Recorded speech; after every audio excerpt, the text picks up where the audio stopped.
Hello, and welcome to another newsletter from Construction Programs and Results. I'm Michael Stone, and I will be sharing our newsletter with you. What a beautiful summer we're having. It almost makes a body want to give up working and just go play. Unfortunately, that doesn't get the bills paid. I do hope our posts help you keep your business running smoothly, keep your bills paid, and take good care of your family. This week, let's talk about improving your job site productivity. Let's discuss production issues that are often overlooked. These issues impact the efficiency of your projects and time wasted on a job, and that comes right off your bottom line. First, power tools. All set screws, thumb screws, or other locking screws or devices should be turned down tight before a tool is put away to prevent them from falling out. The time you spend training your employees to observe this rule is time well spent. I once drove 35 miles one way to retrieve a set screw for a reciprocating saw that one of our employees hadn't secured when he put the tool away after using it on a job.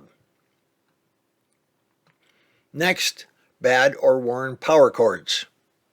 These should be repaired or replaced at the first hint of wear. Cords that won't conduct electricity are not only worthless, but they're also dangerous. Breaks or nicks in the insulating covering can deliver a nasty shock. Bad cords are a waste of time, so keep them in good repair. Let's talk about dull saw blades.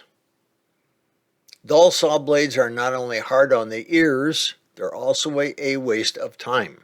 Anyone who works in the field should always carry at least one complete set of unused, shop-sharpened saw blades. And by the way, don't try to save money by sharpening your own blades. Pay the other guy to do what he does best. You go do what you do best. Make sure your employees are using fall protection.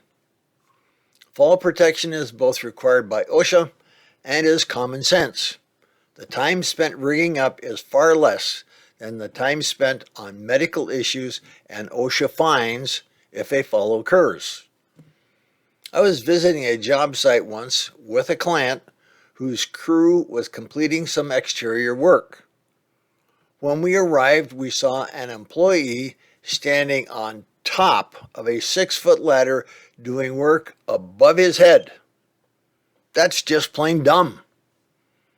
Our client called him down, and fortunately no one was hurt, other than the employee who had a hard time sitting after getting chewed out by the boss. Conduct frequent plan reviews. We recently heard of a room addition that was framed with 8-foot walls, when the plans called for 10-foot walls. It wasn't discovered until they noticed that the roof rafters weren't matching up. That's why your crew should review the plans for the job they are working on each morning and again when they shift from one part of the job to the next. This should be a mandatory exercise. Additionally, it should be top priority to get new plans to the job site ASAP. As an extra protection, someone on each crew should be assigned the task of checking with the office on a regular basis for updates to the working plans. Watch your crew size. A basic rule of thumb is that any job will expand to fill the hours for all workers present. That's why, in most situations, a smaller crew will be the most efficient. In residential remodeling work, the best scenario is usually a one-man crew with a helper that floats between jobs. The lead man on each project should plan and coordinate where the helper is needed. A good ratio is 1 apprentice for every 3 journeymen, 1 to 3. Don't waste money on material deliveries. I've never understood why the owner of a business, who should be worth at least $60 to $80 an hour, would pick up and deliver materials to a job site to employees making anywhere from $20 to $30 an hour. I need to check the job isn't an excuse. That should be a scheduled event each week.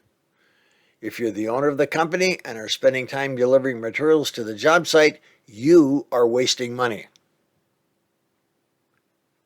For your employees, picking up materials or last-minute supplies in the morning is a huge waste of time. Sending a 2 or 3 man crew to a supplier is an even bigger waste of time. Supply houses are normally vacant in the mid to late afternoon, so schedule your pickups in the afternoon on the way back from the job to the office. Calling in your order ahead of time is even more efficient, and the best option might be to pay the supplier to deliver the materials to your job sites. Have a procedure for scheduling your subs. Failing to schedule subs ahead of time is usually a result of poor planning and lack of follow-up by the person responsible for scheduling. The sub should be given the job schedule at the pre-job conference, and they should agree to a timeline for their work. Then the job scheduler should remind them at least 2 or 3 times before that day. It should also be a condition of the subcontractor that they agree to your schedule and stick to it. No excuses. Meeting the schedule should be part of your agreement with all your subcontractors. We have a simple agreement in our subcontractor manual. You should be using a Gantt chart to set and maintain the job schedule for every job over 4 or 5 days. A Gantt chart helps keep your employees, materials, subcontractors, and hopefully inspectors where they are supposed to be and on schedule.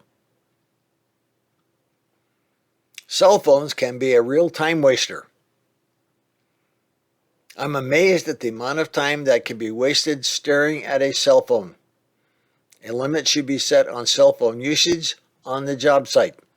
It doesn't matter if they're texting, scrolling social media, or playing a game. It's a waste of time. Have your field people check their calls and or text and return them twice a day, around noon and just before quitting time.